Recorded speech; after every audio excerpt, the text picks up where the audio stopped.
Okay, let's move on to the 5A classification, Region C. This is a bracket where I think there's any number of teams that can come out of this.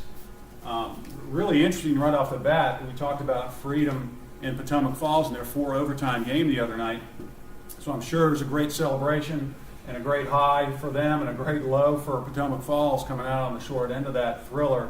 But the reward for Freedom is they get to play Stonebridge. And Stonebridge, we've talked about all year, they've got a lot of talent. If they're knocking down shots with the three-point shooters they have, they're capable of beating anybody here. So congratulations to Freedom, but no more time to celebrate. That's going to be a tough first-round matchup for them.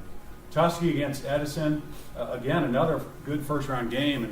And we're talking about what games we would want to go see in the first round. There's so many to choose from. I think this will be an exciting one. I think it's two teams that like to run up and down the floor, so that'll certainly be entertaining.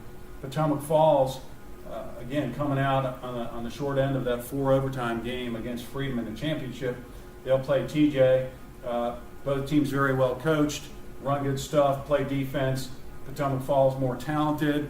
Coach Ray Mendez probably look to keep the pace under control. I would look for Potomac Falls most likely to be favored and come out of that game. John Champe against Wakefield.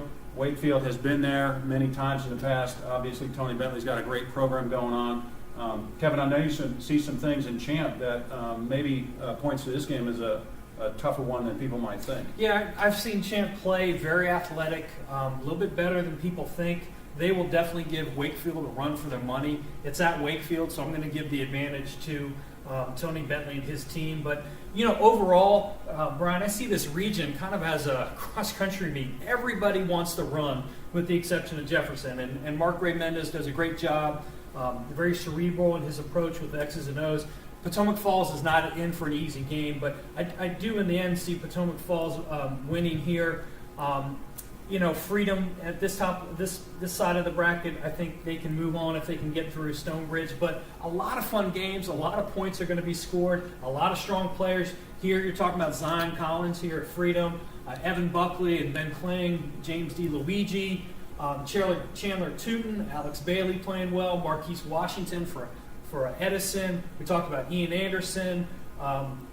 Down here, Tyler Savage having a very good year. And then Amari Cooper, who is one of the best athletes, I think, in the whole region, very explosive. So a fun bracket to watch. Yeah, the Cofield kid coming off the buzzer beater, game-winning shot in that 4 overtime game. So you're right, a lot of individual players to watch in here in addition to great teams. And a lot of good seniors, and we've talked before on our podcast, we have the Nova Challenge coming up. I think we're going to see some great performances from seniors, and then when we have the Nova Challenge, our charity game in March, we'll get to see them play against each other individually. So it'll be a lot of fun. Okay, there's Class 5A, Region C. Great bracket. Let's move on to the